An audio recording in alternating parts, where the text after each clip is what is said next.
from a certain point of view. A certain point of view? Hello there. Welcome back to A Certain Point of View. I know it's been at least a year since we've done new episodes, and that's because when I do this show, I like to take my time with it. And we run Secret Identity. We run the Bonding Podcast, and I've been on the road. But every single time I'm on the road, people are asking me, when are we getting new episodes, A Certain Point of View? Today is that day. We are starting with the one that started it all. You may know it as Star Wars A New Hope, but when it first came out in 1977, simply titled just Star Wars. And even in the opening crawl, there was A New Hope. And I could go on for hours about the lore behind this movie and the making of it. As we talk about every week, this book, The Star Wars Archives, it was my impetus for starting this show. And later in the week, if you'd like to see it, I could drop a whole hour-long video talking about what they explain in this book, and because there's some really interesting stuff in here. Also, throughout the week, I have a couple other fun videos planned. One discussing the Tarkin Doctrine from an incredible book that's out right now. Any of my Star Wars readers out there got to get their hands on it. It's called The Rise and Fall of the Galactic Empire. It's like a history book written in the Star Wars universe. And the best videos that I do, the ones that do the most numbers, are when I make it analogous to what's happening right now, because as we'll go into with this movie today, the literal allegorical movie about Vietnam, Star Wars is inherently political. But first and foremost, I'm a fanboy. And when I do this podcast, it is the closest you'll get to watching Star Wars with me, because boy, do I go over everything. So today I'm just going to talk about the entirety of Star Wars 77. Won't call it A New Hope. I broke down each scene. Figure I will reminisce, go over what I know. Maybe you tell me some stuff that I don't know. Let me know in the comments. And look, everything I am about to go over is 100% true from a certain point of view. All right, so we start with, actually, forgot to add the script. So I wanted to go over the opening crawl first, because a lot of people, I'm not sure if a lot of people know this, first of all, Star Wars got made because George Lucas wanted to make Flash Gordon, but they wouldn't give him the rights, and they wanted him to make more movies like American Graffiti, and he really wanted to make Star Wars.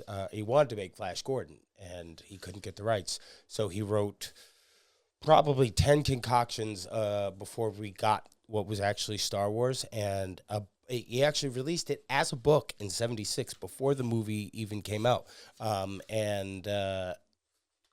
in my video where we discuss the making of A New Hope and the troubles they went through, I would love to go through all of the different iterations that the original story had, because it makes you understand why the prequels went the way they did, because if George doesn't have someone to pull the balloon back down, we spend 40 minutes talking about the Wills, who none of us still even know what the hell those are, unless you watch that Clone Wars episode. But the opening crawl, so we get the Lucasfilm logo, obviously, right up top. And then it says, a long time ago in a galaxy far, far away. That's the first time you're seeing this, in 1977. And the crawl we get immediately tells you everything you need to know. It drops you right into this universe. It lets you know what the stakes are, because you have to understand, Star Wars is written for 12-year-olds, but for everyone to enjoy.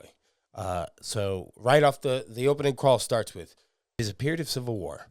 Rebel spaceships striking from a hidden base have won their first victory against the evil Galactic Empire.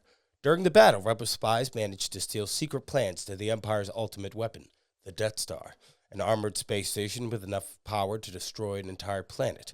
Pursued by the Empire's sinister agents, Princess Leia races home aboard her starship, custodian of the stolen plans that can save her people and restore freedom to the galaxy. That's when you're sitting down in theaters in 1977. First one I saw was Phantom Menace. I can't imagine what's going through your head there. Sci-fi is hard for many people to sink their teeth into. We're not far off from Star Trek, but Star Trek ran for about 2 seasons, and it wasn't exactly what Star Wars was. Star Trek was, ironically, a little bit more realistic. Star Trek was about what if humanity got their shit together. Star Wars is a story about good, evil, fathers and sons, and daddy issues, essentially. But after the crawl, like in every Star Wars movie, we get the pan down. And when we see the pan down, there's this beef jerky looking planet, and you see this giant triangle just making its way through the screen. This is a miniature, right? And you're thinking, this can't get any bigger. Oh my, this is huge. And then you see the back engines of it, and then you see it's chasing this tiny ship. Now, knowing what we know from Rogue One, they just escaped maybe 5 minutes ago from Vader when they escaped. They launched the Tantive 4 from the Raddus. The Raddus is what Leia's ship was called. Admiral Raddus's ship. It was launched from his ship, and the Empire was obviously tracking them. So we get the first line ever spoken in Star Wars, which come first and last line, and it's the same line spoken in Star Wars, comes from C-3PO. Did you hear that? And C-3PO is walking down the hallway with R2 and some Silver Protocol droid who I'm not sure if we ever got any backstory on. But also, the last lines spoken in the prequel trilogy were by C-3PO. It was, oh no. And I'm pretty sure it was in the very same hallway that we see 3PO and R2 in, at the start of A New Hope. As we saw in Rogue One, 3PO, when he was on the base of Yavin, he was like, they're going to Scarif. No one ever tells me anything. So we're to assume that Leia brought them along when the fleet went and attacked Scarif. So they've been on board with her, and their R2 is disposition at this time is more or less like, I just got to get to Leia, and 3PO's like, that bitch gonna die. The first shot of Darth Vader walking in after they blow the doors open to the Tantive 4 and the boarding party starts executing the rebel soldiers. The first shot of Darth Vader walking in complete black in this sea of white, not even a line of dialogue, just this heavy breathing. You immediately could tell that, like, oh, this is the most iconic movie villain of all time. They don't make iconic characters like that anymore. And Darth Vader only had 10 minutes of screen time in the first Star Wars movie, which goes to show you how important it was, how important his presence was. While Darth Vader is he's trying to find Leia, he's trying to find out what happened to the Death Star plans, R2's got a mission. Now, R2's mission here, it's very important to note the design of droids, right? Look at C-3PO. C-3PO is humanoid. He looks like a human because he's a protocol droid. He's meant to interact with human beings. R2-D2 is astromech. He's binary. He's meant to interact with just machines. So they each serve a purpose here, right? R2 is supposed to take the plans in and get them to Ben Kenobi, so Ben Kenobi could take them to Alderaan or Yavin. It's unclear at this point if Bail has fully defected, because if you remember in Andor, he said he had to stay behind. Did he have to stay behind because he had to ensure Leia got a seat in the Senate and then he dipped out?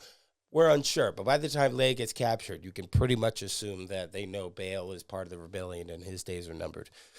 Also, because of the looks, that's why R2 doesn't tell 3PO what their secret mission is, because he knows he's eventually going to blab, as we'll see in the Lars Homestead oil bath scene. Now,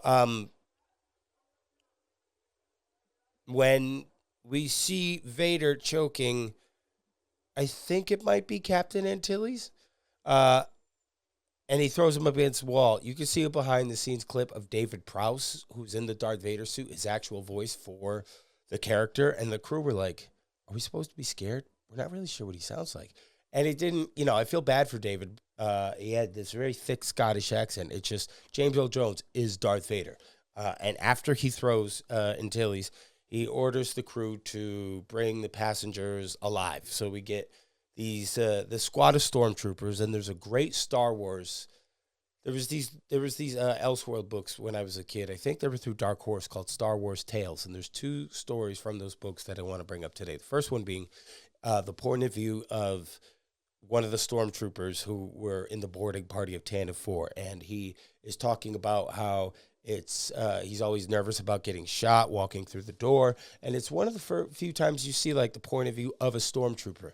And the scene where they are looking for Leia, and they go, "There's one, set for stun." The trooper that gets shot in the face is the one whose point of view they're talking through, and he had a great.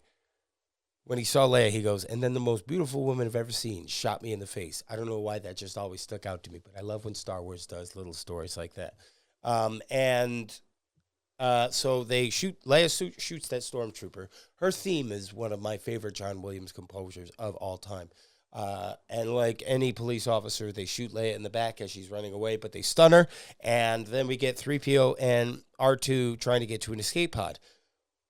R2's pretty much okay with leaving 3PO behind at this point. He called him a mindless philosopher. He doesn't necessarily need 3PO. He might need him to talk to any pirates who are going to try to poach them when they get to the desert. But like, he's straight up like, "All right, deuces, have fun. I'll leave you in this escape pod. I truly don't give a fuck."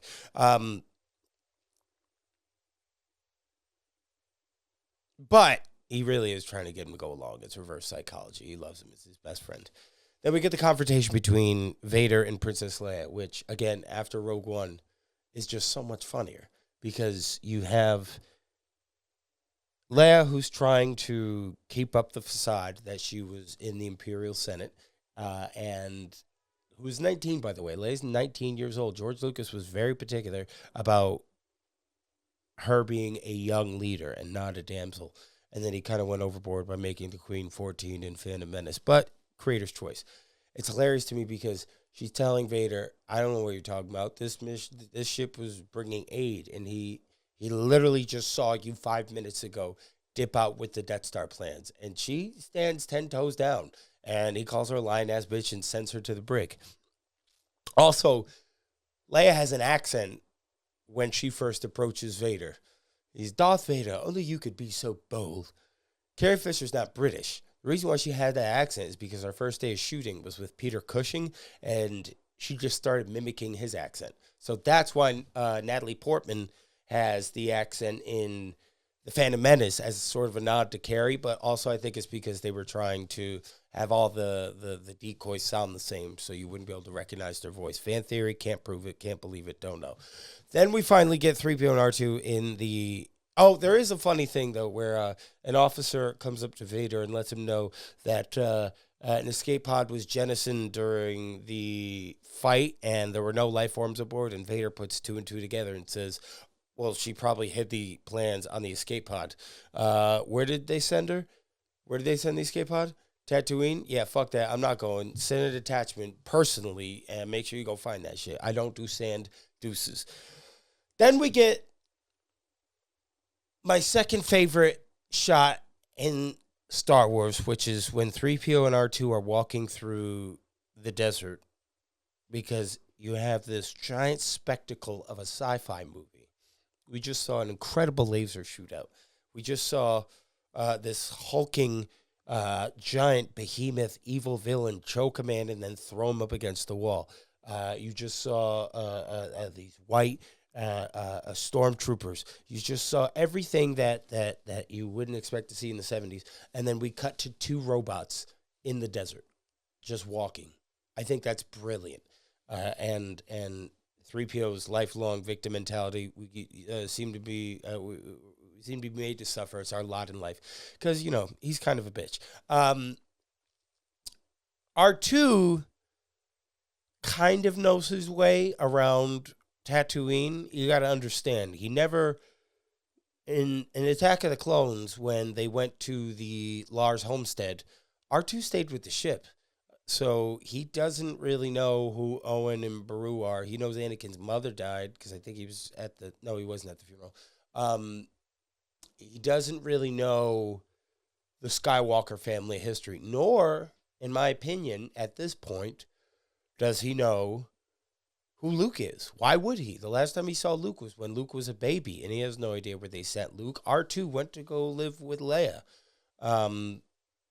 And so did 3PO. And so to me, R2 doesn't know who. He thinks Anakin died after he didn't see him again in Mustafar. So he wouldn't know that the kid survived. I'm sure sometime between 5 and 6 he figures it out. Maybe Luke has a conversation with him if they ever buy my book, R2-D2, The Legacy of Skywalker, which details his point of view throughout the entire movies. Maybe we'll finally get an answer. But I digress. We see them walking through.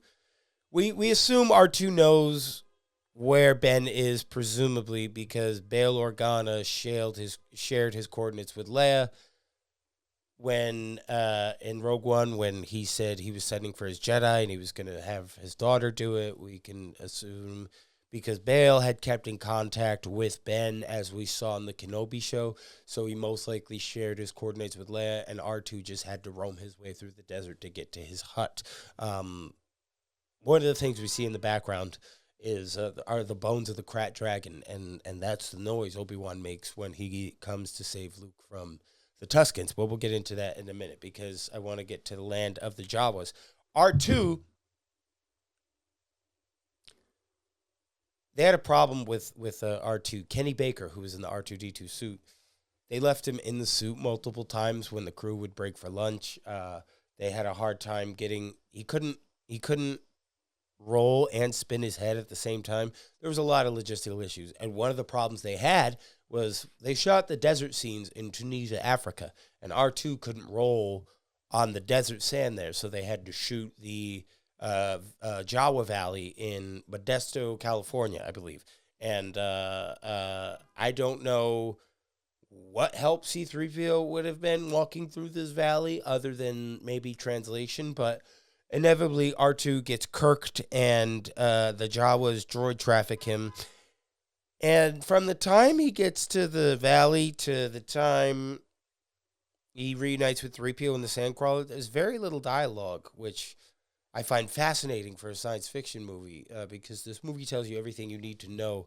And obviously Star Wars grew into this huge lore Galapagos thing, but it's amazing that they truly trusted their audience to just sit there and be immersed in this meeting we were experiencing. But then we get the Sandcrawler, which was a miniature. In the special edition, they changed it, but in the original, it's still a miniature in the special edition. But in the original theatrical release, which we're getting in theaters next year, we've never gotten a theatrical release of A New Hope ever because George Lucas didn't want it out there. I'll tell you a quick story. Star Wars, when they first showed it to a bunch of people, everyone laughed. It was apparently a disaster. And Marcia Lucas, who was George Lucas's wife, she was also an editor, fixed a lot of what was wrong with the movie. And I think they may have won an Oscar for it. But when they got divorced, George was so bitter about her getting royalties that he did the special editions, so that way she wouldn't get $1 off of any of the movies that were sold. But he'll tell you it was for his artistic vision, but it's really George Lucas, Jedi Master of fucking divorce settlement. We get after R2 gets sucked up into the Sandcrawler, we see the detachment Vader sent down to Tatooine. In the special edition, you only see about 2 troopers and one riding a dewback in the background. But in the original version, in the special edition, you can see a CGI dewback. You see an Imperial shuttle floating by, stuff like that. George added in. We're like, I don't really care, but I understand why a lot of fans get upset over it because this movie is sort of a marvel of filmmaking, and when you add in the slop, maybe if you want to call it, it takes away from it. But like, I watched the special edition and the theatrical cut probably 50 times leading up to this podcast. I love them both. We get to the droid sale on the Lars homestead where Uncle Owen doesn't recognize 3PO, even though he lived there 25 years ago, 30 years ago, when during Attack of the Clones. But I get it, because it's like, would you recognize a toaster? The first shot we ever get of Luke is when Beru's calling him, and he walks from the homestead to the inner, I don't know what you call it there, the whole of their apartments where they live. That's the first ever shot of Luke Skywalker. And she says, tell your uncle if he gets a translator, be sure it speaks Bachi, which I think is the language of the moisture evaporators, but I'm not 100% sure. There was another Star Wars Tale comics that comes into play here, because 3PO gets picked by Owen, and then they go for this R2 unit that's red, and he's actually in The Mandalorian with Amy Sedaris. And in the Star Wars Tales comic, this droid was Force sensitive, and when Owen picked that droid, he saw the future of everything that was about to happen and self-immolated because he needed R2 to get to the Rebel Alliance, or else the whole galaxy was going to be destroyed. Not a canon comic, just another great Star Wars Tales one. When they get to the garage, there's a couple of interesting things that I think hardcore fanboys like myself notice. First of all, again, R2 has never been inside of this house, but 3PO and Luke are in the exact same position where Anakin and Padme were when Anakin admitted to Jedi side in Attack of the Clones. And Luke is playing with a T-16. That's the one Obi-Wan gave him at the end of the Kenobi series. And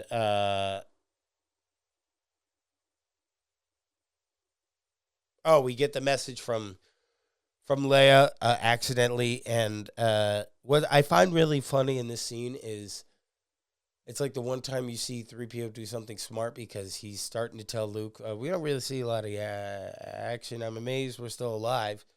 Oh, with the rebellion and everything. It looks like you fought the rebellion against the Empire? And R2's like, shut the fuck up, man. Shut the fuck up. And 3PO's like, oh, yeah, it's not much to tell anyway. I'm an interpreter. And then we get the message. R2's pissed, gets Luke to take the restraining bolt off. Then he dips. He goes back to sit with Owen and Beru. And they're sitting at the table where Anakin, Klieg Lars, Owen and Beru sat 20 years ago when they were discussing the kidnapping of Shmi Skywalker, drinking blue milk.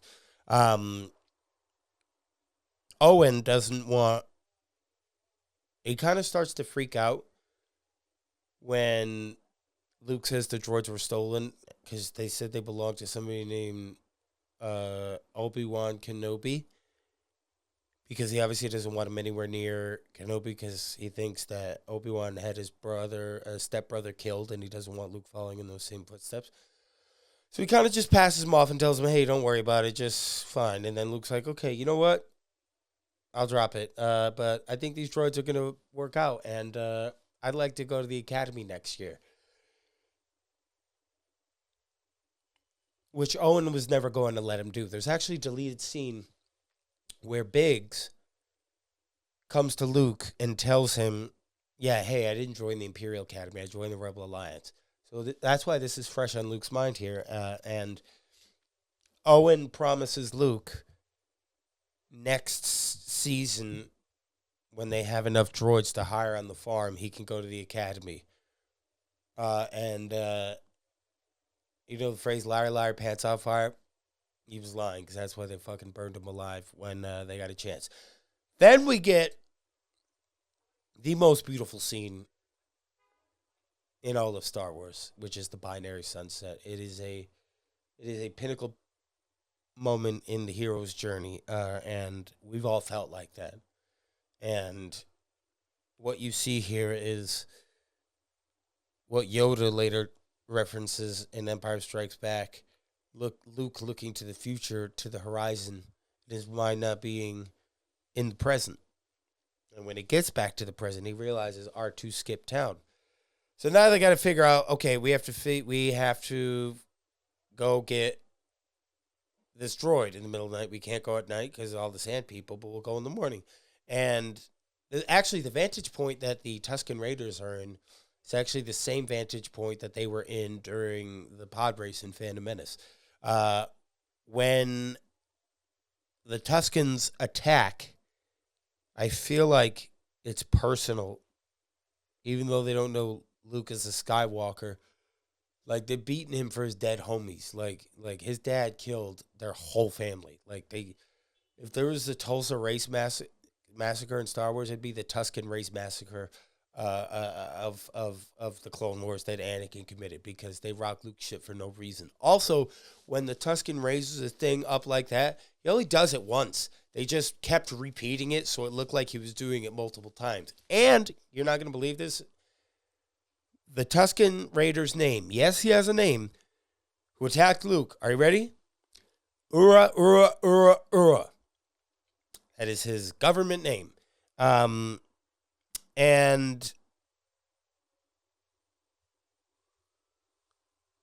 this is one of the things that I hated in the special edition, because Luke is passed out.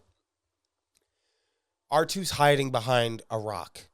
In what fucking world would R2 have been able to get behind that rock, and why did they have to add it in there? And another change that happens in the scene, too, is there have been, I think, 3 different cracked dragon noises Obi-Wan makes when he goes to scare off the Tuskens. And the most recent one, I think, is on Disney+. But, yeah, he makes like 3 or 4 different noises, and that's supposed to scare off the Tuskens. And if you watch The Mandalorian, you see why. Obi-Wan takes the hood off. We get the classic, hello there. It wouldn't make sense, again, for Obi-Wan to remember R2, at least not yet. Same reason Owen didn't remember 3PO. Obi-Wan was significantly less attached to his droids. He fought as a general during the Clone Wars, lost quite a few astromedic droids. He didn't have the connection to him that Anakin did, so it makes sense that he wouldn't remember him, but we'll get to that in a second.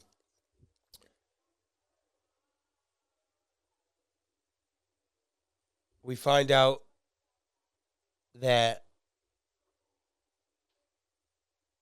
Obi-Wan hasn't heard the name Obi-Wan since before Luke was born.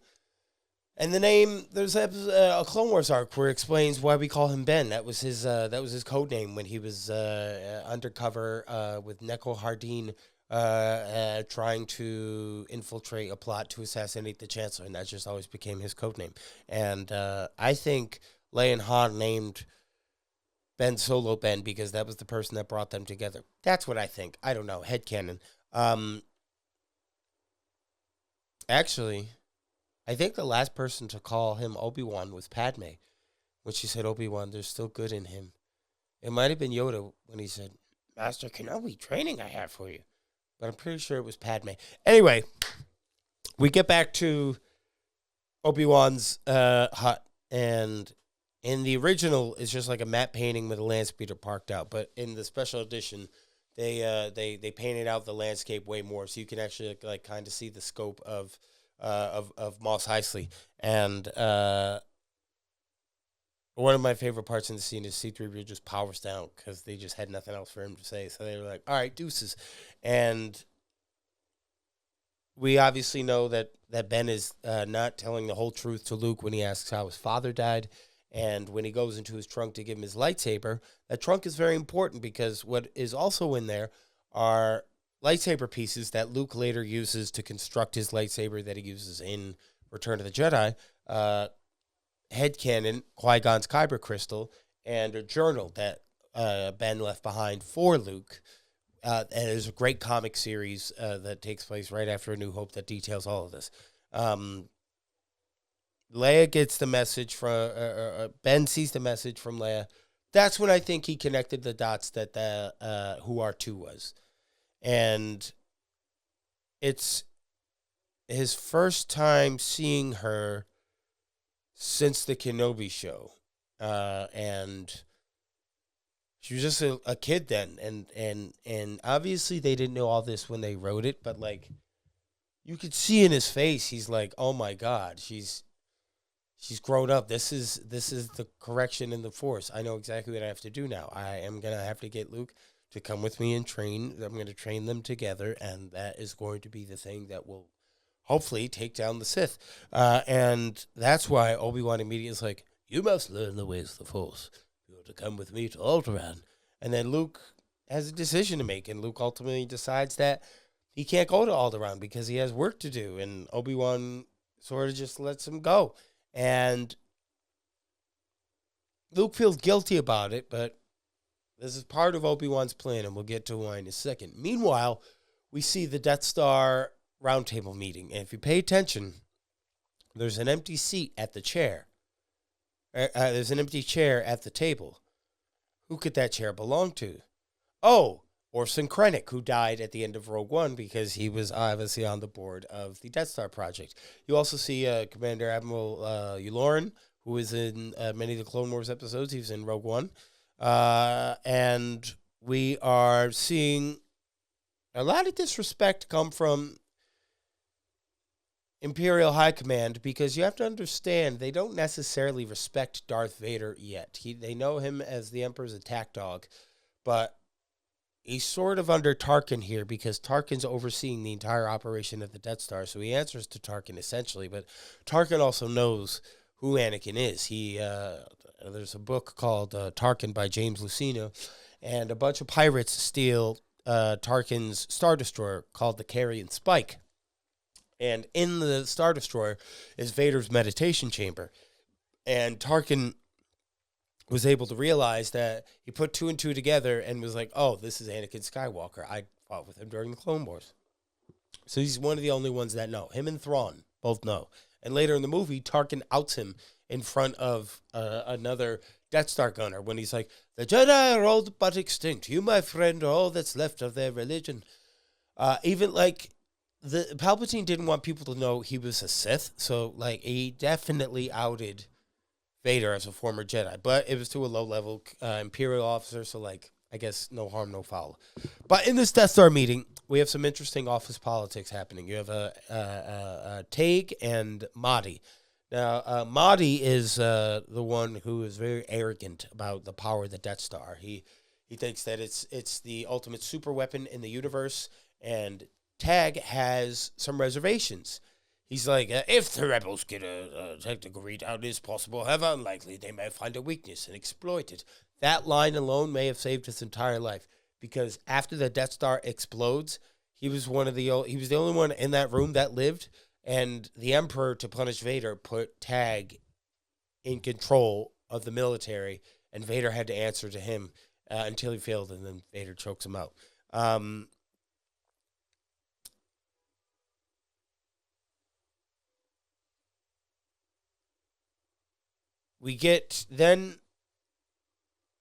We are back on Tatooine, where Obi-Wan is showing Luke this Jawa camp that came under attack, and he's trying to tell Luke that it was the Empire, but he doesn't want to let him know head on. So he lets him figure it out himself, because if he lets him figure it out himself, if he starts thinking, why would they want to attack Jawas? They didn't, but we're meant to think they did. The Imperials did this. Yeah, but these are the same robots as these same people sold us R2 and 3PO. Obi-Wan's like, and then Luke goes, shit, they could have followed us home. And then Obi-Wan does go, wait, Luke, it's too dangerous. But Obi-Wan needs Luke to see this. He needs Luke to know that his aunt and uncle are gone, because that's the last bit of attachment he has. And that's going to gift him the opportunity to begin his Jedi training. And there's a lot of speculation behind why Owen and Beru were murdered so brutally. I have a couple of theories. None I can prove, but a couple of theories. Based on the Kenobi show, remember when Reva went to the Lars homestead to go kill Luke? Remember how big of a fight Owen and Beru put up for their boy? And that against a woman with a lightsaber? Imagine what they did to a bunch of stormtroopers. So I could see the stormtroopers losing their shit and going, yeah, torch him. Or, because we know he's on Tatooine, because we're going to see him a few scenes down the road, Boba Fett did it. Boba Fett torched them, and that's why Vader tells him in Empire Strikes Back, no disintegrations. Or my third theory is stormtroopers called in after they detained Owen and Beru. They called Vader, said they're being uncompliant. What do you want me to do with it? He recognizes them. He knows who they are, decides to have them torched. None of those are confirmed. That's what I love about Star Wars. I don't need everything to be explained. I like the mystified campfire story part.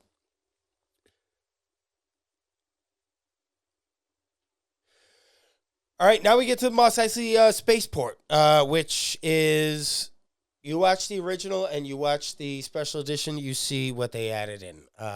We got a bunch of different CG aliens. We got a bunch of different droids. It looked like a lived-in, grimy place in the special editions. By the time they get to the bar in the original, by the time they get to the bar in the special edition, it's just kind of like watching a Muppet orgy. But it's more aliens, it's more Star Wars, it's fine. Took me a long time to realize this, but when the bartender says we don't serve the droids kind in here, you have to remember the Clone Wars ravaged the galaxy, and many people saw death, carnage, and destruction at the hands of battle droids. So it's understandable that there would be a lot of prejudice there. When we're in the cantina, we see Luke at the bar getting harassed by this guy named Pando Baba. So by the time we finally get to the bar, Luke is there, and he's being harassed by Pando Baba. That's his name, who we saw him very briefly on Jeddah at the beginning of Rogue One. For no reason, kind of, because I guess they just went from there to Tatooine. Or maybe they fled when the single reactor ignition was launched on Jeddah. That makes sense. Okay, I just answered my own question. But Obi-Wan does some real dumb shit here where, you know, you're supposed to be under wraps. You're an outlawed religious fanatic, and you brandished a lightsaber. Only those guys wear, and in a bar, no less. And it's, I think, one of two times they only showed blood in Star Wars. This, and then when Luke got attacked by the Wampa. But I think that's one of two times they ever showed it, because a lightsaber is supposed to cauterize your wound as it chops it. That's why when Luke loses his hand in Empire, or Anakin loses it in Clones, there's no blood, because it cauterizes it as it severs it. We also get Chewbacca is talking to Obi-Wan in the back. Then we have that whole confrontation happen. Then he goes, Chewbacca here maybe is first made on a ship that might suit us. Then we see Han Solo, who has the coolest introduction in movie history of all time. You look at this man and you go, I'm gonna do a video about The Princess Diarist later this week, which was a book Carrie Fisher wrote about her affair she had with Harrison Ford on the set of this movie. And she describes him as, when I saw him as the movie star that he was going to become, an embodiment of every role he was ever going to portray. And you just see it right there. Harrison's 36 at this point. Like, he got this role because back in the day, they would give you these development deals, movie studios would, and you get like maybe 6 or 7 jobs, and then that was it. And he got tired of working these very weird acting jobs, so he kicked his carpentry business back up, and he was installing doors for the room that they were doing the auditions for Star Wars in. And Harrison was reading for Han Solo whenever George needed somebody, because they worked together on American Graffiti in 1968. Lo and behold, he gets the part. Also contenders for that role were Al Pacino and Kurt Russell, which that would have been amazing. Yeah, I'm Han Solo, Captain of the Millennium Falcon. Made the Kessel Run in less than 12 parsecs. But they basically haggle. They get they work out a deal so we can get them to the Alderaan system, and we find out that Han is in some serious debt, and these guys' desperation will come into huge advantage for him, because he'll finally be able to pay off Jabba. Not until he is cornered by one of Jabba's goons, Greedo, who I think it's a woman in the suit, if I'm not mistaken. I'll have to do my research. I'll have to double check. But Greedo is there to collect on the debt because Han was smuggling a bunch of spice for Jabba. Then he got boarded by an Imperial search party, and he had to dump all the spice. So now he owes Jabba all this money. And Greedo's like, all right, cool, we can just take your ship. And then Greedo's like, over my dead body, and Han goes, over my dead body. And in the original, Greedo does not shoot. Han is the only one that shoots. George says he changed it because Han Solo wouldn't have shot. Yes, he would have. The one thing Han loves more than anything is his ship. And he also is never going to let someone get one over on him. Not after you just threatened him twice. And the last change George Lucas ever made in Star Wars, this is in 2019. Nobody knows what it means. Nobody knows why he did this. In the scene when Han goes, when Greedo goes, I've been looking forward to this for a long time. And Han goes, yeah, I'll bet you have. Greedo just goes, McConkey. Nobody knows what that means. That was George's last edition. If anyone knows what it means in the comments, please let me know. I am quite curious myself. But then after we get Greedo, this was not in the original cut of the film, though it was shot. Jabba the Hutt. In the original, Jabba is like this Hungarian dude wearing furs, and he's like an obese guy. He's a human. And the scene you see in the special editions and the one that's on Disney Plus is the conversation that Han and Jabba have. However, in 99, George decided he was going to put Jabba the Hutt in the movie, and it looks like something that Smiling Friends would put in to make fun of in animation style. Like, it doesn't look good at all. Considering what Jabba looks like 2 movies from then, where that's 30 people and a puppet, I'm sorry, it just looks like shit. Even the moment where he jumps over his tail and it's so horribly rotoscoped, just got awful. And also, Greedo's there in the background. Greedo's there twice after he gets shot. You can see him in the hallway after Luke sells the speeder, and then you can see him at the bottom of the ramp of the Falcon. And then they added in a shot of Boba Fett at the very end. So that would give you credence as to why he was on Tatooine and could have burned Owen and Beru.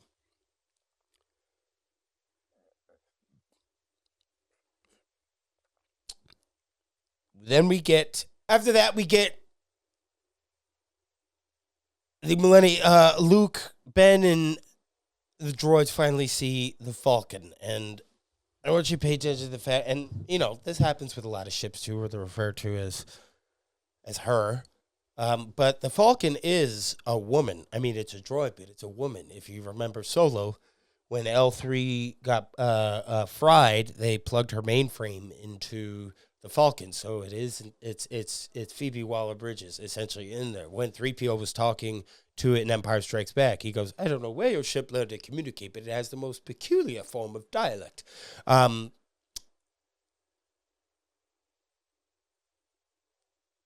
We get everyone boards the ship. Love that little nod Harrison Ford gives when he sees 3PO because he just couldn't be bothered.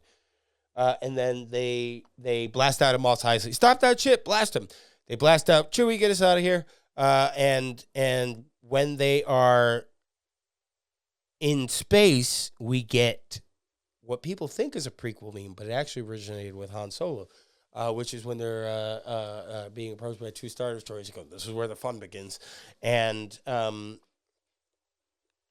of my favorite behind-the-scenes stories is Harrison Ford talks about showing up to the Falcon, and Harrison Ford's a pilot, and he's sitting there, he's checking everything, he's checking all the switches, and he goes, George, so how do you fly it? And George was like, So, like, Harrison's just making it all up as they go along, and it looks real. I mean, it is all fake, and nobody looks cooler piloting the Falcon than him. Then we get to I forgot to mention the torture scene, which is, we don't know what he did, but Vader takes one of these medical droids and a mind probe and injects Leia, trying to get the answers to where the Death Star plans are, where the Rebel base is. And when that doesn't work, Tarkin suggests an alternative form of persuasion, which is demonstrating the Death Star's full potential on her home planet of Alderaan. So when we get to Alderaan, where you see a full body shot of Tarkin, that's the only full body shot of Peter Cushing you will see in that movie, because he found the boots that the Imperial officers had to wear were so uncomfortable that he wore pink bunny slippers. So that's the only full body shot of him we have. They press Leia on where the rebel base is. She won't tell them. Then they go, we're going to blow up Alderaan. And then he goes, or you could tell us where the rebel base is. And she goes, Dantooine. They're all on Dantooine. And she did that because she knows that Dantooine has been abandoned for quite some time. So she knows she's not killing too many people. But then she watches her whole planet die in front of her. The strongest Skywalker there is. Then, while all that's happening, Obi-Wan feels a disturbance in the Force. As if a million voices cried out in terror and then were suddenly silenced. And he has a bad feeling that something terrible's happened while Luke's training with his lightsaber. And we see Han come in. He goes, you forget your problems with those Imperial slugs. I told you I'll run them. Don't everyone thank me at once. Luke is training with the target practice droid, and Han doesn't believe in the Force. And it can't have food for one side of this galaxy or another. I've seen a lot of strange stuff. I've never seen one all-powerful Force controlling my destiny, which is funny because in Force Awakens, he's standing where Luke is standing while Rey and Finn are standing where he's sitting, and he's explaining to them that, yes, the Force is real. This, by the way, is the only lightsaber training Luke has ever gotten, as far as we know. I doubt Yoda gave him any. This is the only lightsaber training Luke Skywalker has ever had. They come up on Alderaan. We discover that Alderaan's been destroyed. And for some reason, Obi-Wan is able to clock that is an Imperial battle station. And one of my favorite lines ever is, they're getting pulled in from the tractor beam, and he goes, you can't win, but there are alternatives to fighting, which we see fully implemented later in the movie. They smuggled themselves, a lot of people don't want to admit this, but Han definitely smuggled human beings, like, in addition to drugs. But they smuggled themselves in these compartments, and they sneak aboard the Death Star, dressed in stormtrooper outfits. Then their plan is to just wait while Obi-Wan deactivates the tractor beam.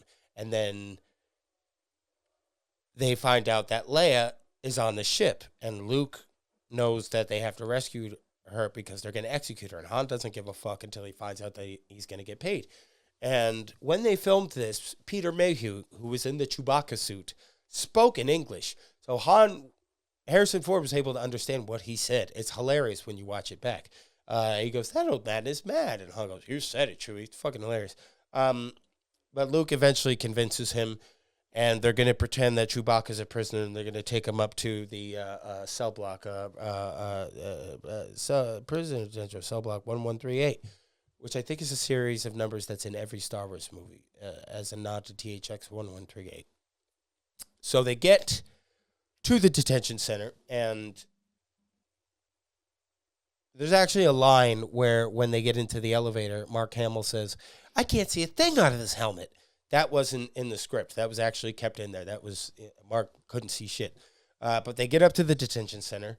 Then they just start blasting. They take out the security cameras. They take out every single officer that's in there. And then Han sends Luke to 2187, which is where Leia's staying. And then he's on the phone with dispatch. And what I love about this is Harrison Ford didn't learn his lines for this part because he wanted it to sound improvised, and it very much does. It's one of my favorites. Blind conversation. Anyway, look, we're going to have company. When Luke sees Leia for the first time, she is that bitch. Like, she could very well be about to be tortured again, and she immediately calls the stormtrooper short. And then Luke takes his mask off and goes, without getting pepper sprayed, name drops Ben Kenobi in R2, and then he's like, come with me, I'm gonna hook you up. And then Vader goes, he is here. And Tarkin's like, Obi-Wan Kenobi, what makes you so sure? A tremor in the Force. The last time I felt it was in the presence of my old master. Surely he must be dead by now. Don't underestimate the Force. The Jedi are extinct. The universe is far out of this religion. You, my friend, are all that's left. So, like, he totally outed him in front of another dude who's just standing there. And then Vader realizes, yes, Obi-Wan's here, and his plan's not to escape, it's to distract. And Vader's finally going to settle the score with Obi-Wan once and for all, and he's going to kill him because we know Vader is obsessive.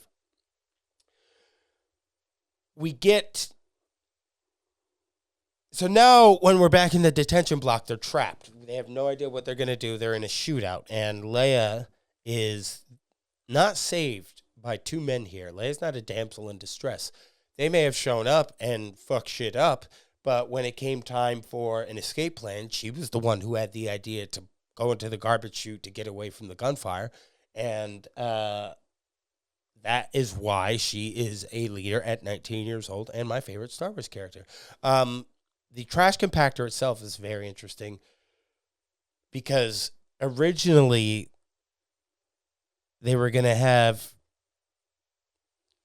Chewbacca carrying Carrie Fisher over her back, or she was going to be upside down with yellow eyes while this creature called the Dianaga interrogated her. But instead, the Dianaga is that thing that comes out of the water that sucks Luke down. And if you look, Mark Hamill popped a blood vessel in his eye when he went underwater. So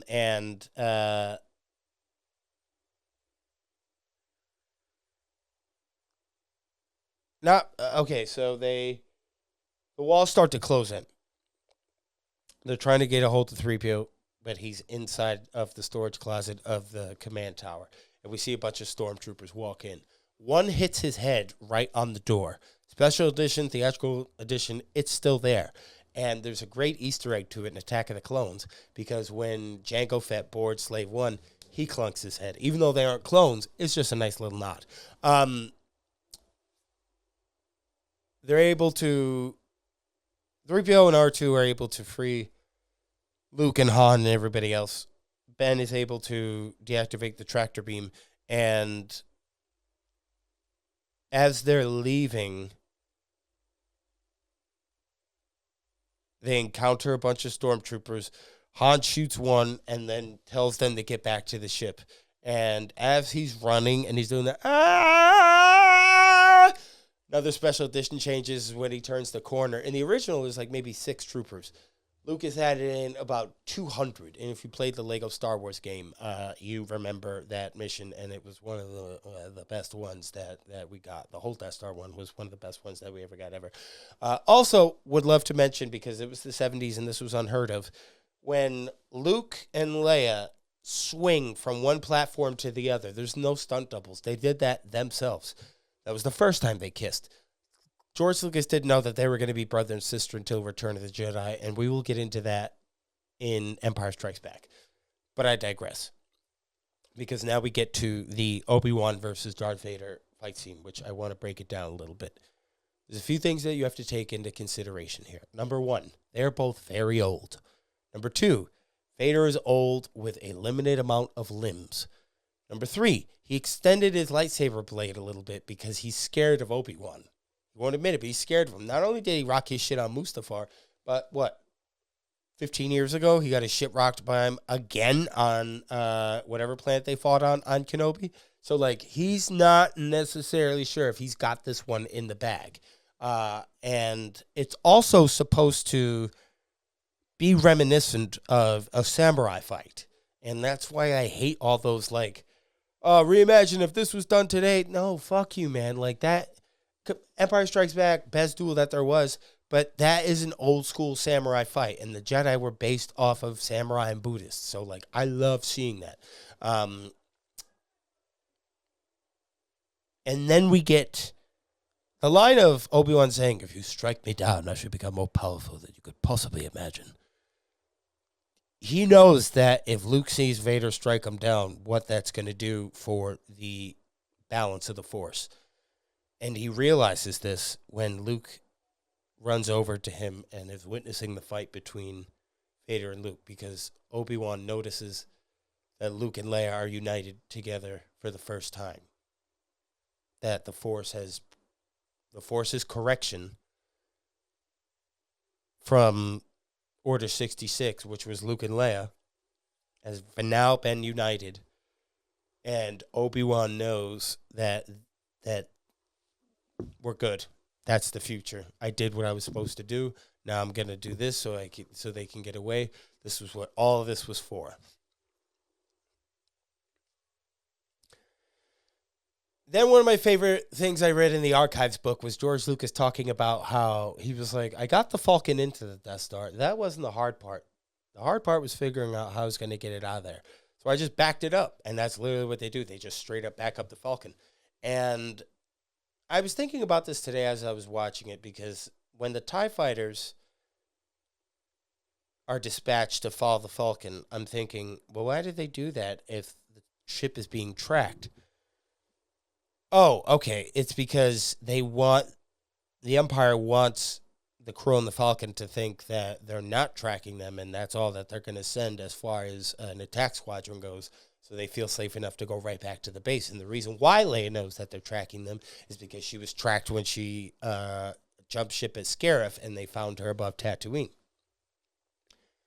Also, if you watch the trailers, Star Wars, there's no music, and when they show the dogfight in the Death Star escape, it's a whole other thing, because you have to.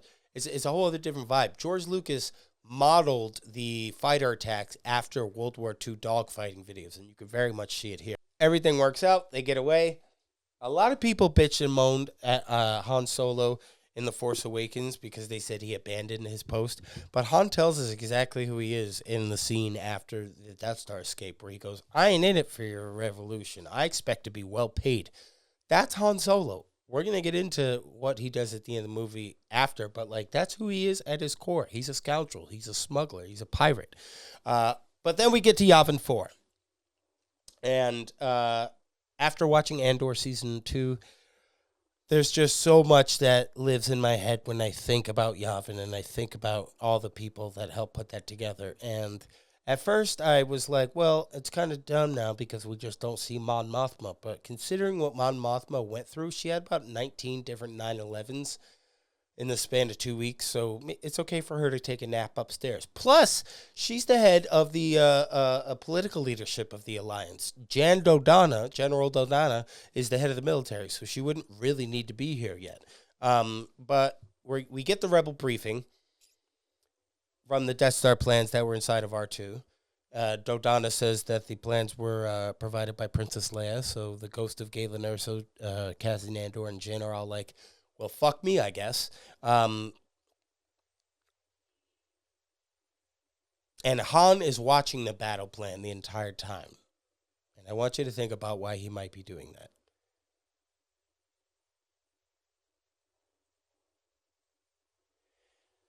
And then when the meeting adjourns, Luke is pissed because he's like, what, you just got your money and you're turning your back on us? And he's like, what good's the war if we're not around to use it? Plus, attacking that battle station is not courage. It's my idea of suicide. And then so Luke just goes, all right, Han, fuck you. Take care of yourself. I guess that's what you're best at. Now all Luke has is Leia. Until he sees Biggs Darklighter, who is his best friend from home, who was in the deleted scene previously. And then Gold Leader, in the original script, comes up to Luke and tells Luke that he knew his father, but they took it out because they realized it wouldn't have made a whole lot of sense. But Biggs, Luke, and Wedge all grew up together, and that's why Luke's like, it'll be like Beggar's Canyon back home. And Biggs even defends him. He says he's the best push pilot in the Outer Rim. Then we get to the assault on the Death Star, and I'm going to be doing something on this channel where every week I'm going to be doing something called Battle Breakdowns, the Wars of Star Wars. So I broke down the Rebels' military strategy and the Empire's military strategy for the Battle of Yavin. So please be sure to click subscribe and turn that notification bell on so you don't miss a video, and you'll see it as soon as it comes out. So there are, post the Battle of Scarif, There's about 30 rebel ships left, and those are the ones all going in on the Death Star.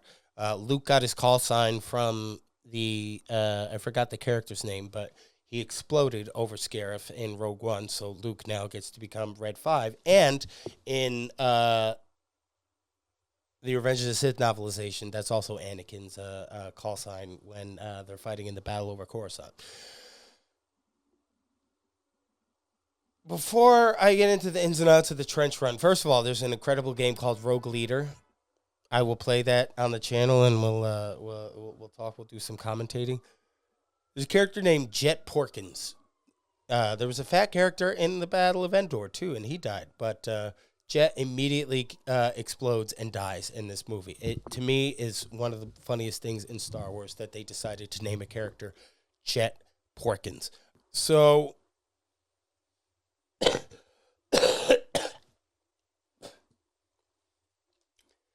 while the rebels are attacking, Vader's briefed by an officer and says there's about 30 of them, but they're so small they're evading our turbo lasers, and they're faster and lighter. So Vader goes, we're going to have to destroy them ship to ship, get the crews to their fighters. And they're still trying to, what the rebels are trying to do are cut across the access point, the Death Star, so they could get to the trench. And as they're doing that, they were pretty close. They're about halfway there. Then we get the squad leaders. We've picked up a new group of signals. Enemy fighters coming your way. It's the TIE fighters coming in to wipe out pretty much all of them. It's really Vader who's just one by one cutting them down like butter. And Luke hears Obi-Wan's voice before the battle, and he also hears his voice when he goes, Luke, trust your feelings. And Luke, Wedge, and Biggs are all looking out for each other like a bunch of homies who grew up together would. Also, by the way, Wedge Antilles, played by Dennis Lawson, who I believe is dubbed over in this movie because he had a very thick Scottish accent, is related to another character in Star Wars. He is the uncle of Ewan McGregor. But anyway, okay. So Gold Leader shoots the proton torpedo into the trench. Negative, it didn't go in. All the dialogue in this scene is very Michael Scott, very phallic. And so he tells Luke, get ready for your attack run. I'm not going to make it. And he crashes and he pretty much burns up and dies. Death Star's getting closer. It's not looking good for the rebels. Luke tells Biggs and Wedge to form up, and he's like, this is going to be just like Beggar's Canyon back home. Vader starts tailing them. Biggs is in big trouble. Biggs gets murked. Wedge gets shot, and Luke tells him to get out of there, and that's why Wedge has survived every single one of the space battles. Then R2 gets kirked for the second time, and Vader is just so hyper-focused on the force sensitivity of this X-Wing pilot. And I love Tarkin's final moments, too, because he's arrogant. He won't evacuate because he believes that he's going to win. And he's just standing there like this right before an explosion. I love it. Luke has his targeting computer on. He's ready to make the shot, and then he hears from Obi-Wan, who tells him to use the Force and to let go. That's one of my favorite lines ever. Let go. It's like that line in Forgetting Sarah Marshall. Just do less. Do less. What he's telling him there, it's like when he explained to him what the Force was. The Force is an energy field created by all living things. It surrounds us and penetrates us and binds the galaxy together. So if your energy field and the people and the places and the things you do that you surround yourself with, that dictates the power that flows through you. And Ben is telling Luke here, let go of your conscious self and act on instinct, just like he told him when they were training with the lightsaber on the Falcon. So Luke eventually does it, turns off his targeting computer. And I've always had this question of, did Gold Leader not make the shot because it just went right on the surface? Because when Luke shoots the torpedoes, they sink under. Did he use the Force to do that? I don't know. But before Luke does that, and I get choked up thinking about it every time. But when Han saves Luke,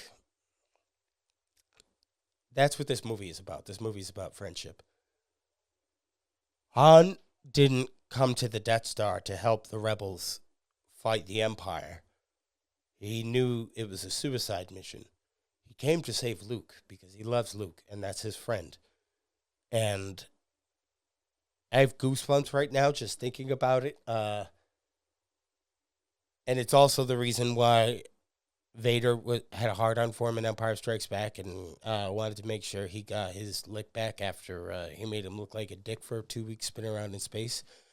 But when Luke sinks that bucket and they get out of there, and I think they had 30 ships and 3 survived, and you hear Luke say, Obi-Wan say, "Remember, the Force will be with you always." Then we get back to Yavin 4. In the 2005 DVDs, you could hear this, but there was a mistake when Luke's coming off of the X-Wing. You hear Carrie Fisher go, "Luke!" And he goes, "Carrie!" And now they've edited it, so it sounds like he's saying, "Hey!" But then R2, they're having a great time. R2 fighting for his fucking life. He's just been completely zonked, and 3PO offers to donate his circus to keep him alive, which my headcanon is, yes, he did, and R2 was pissed that he did that. And then we get to the medal ceremony, obviously. A lot of people have always asked, why didn't Chewbacca get a medal? Because the Wookiees don't do that in their culture. And at the end of Rise of Skywalker, Maz Kanata gives Chewbacca the one Leia had. And this ceremony's all well and good. It's fine. It's beautiful, whatever. But y'all need to get the fuck out of there because the entire Empire knows where you are right now, and y'all got to dip. And there's a lot of great books. There's a lot of great comics. There's a lot of great video games that detail what happens between 4 and 5. But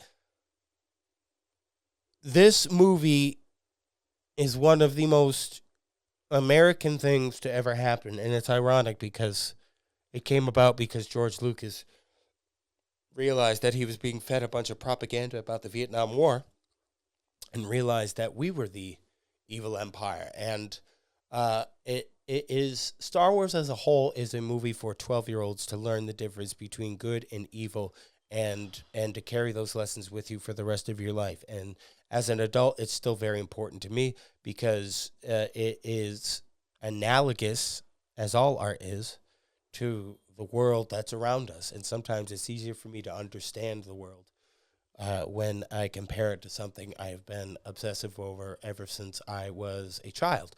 But overall, it's in my top 5. Empire's obviously my number 1, and that's where we're going to be going over next week. If you have, we have some questions. If anyone on watching this has a question as well, you could submit a question on our Instagram at soon as I find out what the Instagram is. Hold on. Instagram is Certain POV Podcast on IG. So if you want to send a question, be part of the conversation, please send us a message. We would love to hear from you. Do you feel the duel in Kenobi makes Ben and Vader's final confrontation in 4 less impactful? I don't, and I'll tell you why.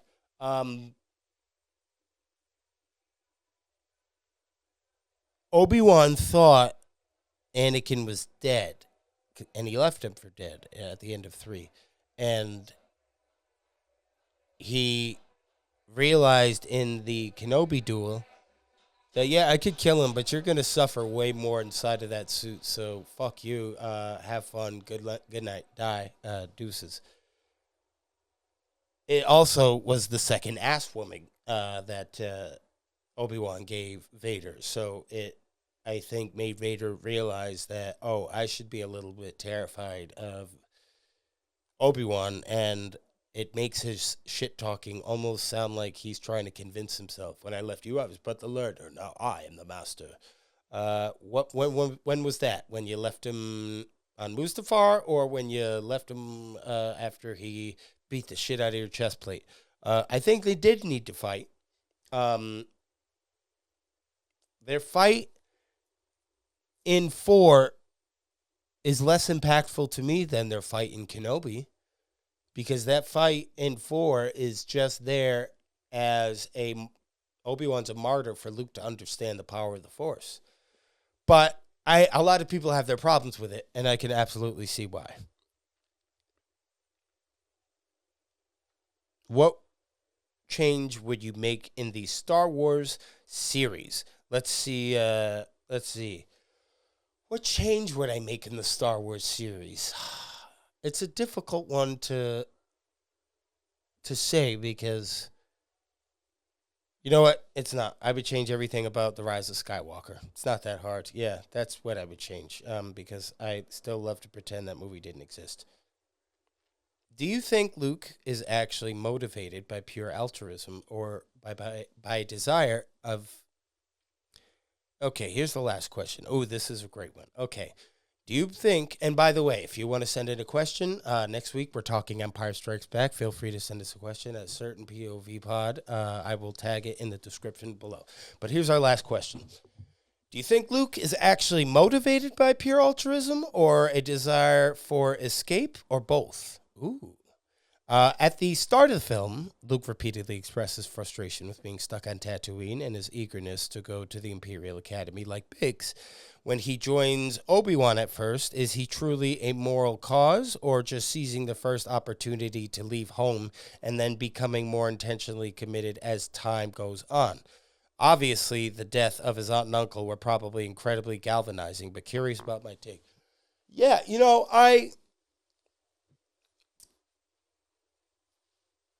I think of the line, I was going to go to Tashi Station to pick up some power converters, which Tashi Station, I don't know if you know, is a strip club, and power converters are strippers. Luke has a pretty big disdain for living on Tatooine, and I think he is more motivated by just getting out of there, and the altruism doesn't come until after he loses his aunt and uncle. But like, he joins Ben because he knows that Ben can show him how to be a Jedi and show him that, hey, this is my ticket off the planet, and then think about the fact that he wanted to go to the Imperial Academy. Do you think he really believed in the Empire or he just wanted to get out? No, he wanted to just get out. So I believe he wanted to get out. Luke, to me, is a character who, by the time we see him in Jedi, we see more of this, but his compassion is boundless. And it's your classic hero's journey that you're getting here. And I think when the greatness is thrust upon him, he finally realizes that he's got to piss or get off the pot. And that, in many ways, fuels his good morality, good moral reasons for actually doing it. And maybe we're seeing a little bit of that when he's staring out to the binary sunset. Who knows? But that was an amazing question, and I love answering these questions with you guys. I'm going to go live on our Instagram a little bit more just so we can talk back and forth one-on-one. So please be sure to follow along there. As I said, we will be dropping a few videos throughout the week. Comment below. Let me know what you'd like me to cover. This is a Star Wars channel I started because there was just so much hate grifting out there that I wanted, for the same reason I started my comic book podcast, Secret Identity. I wanted to talk about what I loved. And your comments that you sent underneath my videos of the Certain Point of View videos are the reason that I brought this show back. And I hope you'll continue to follow along with me. And next week we'll be doing Empire.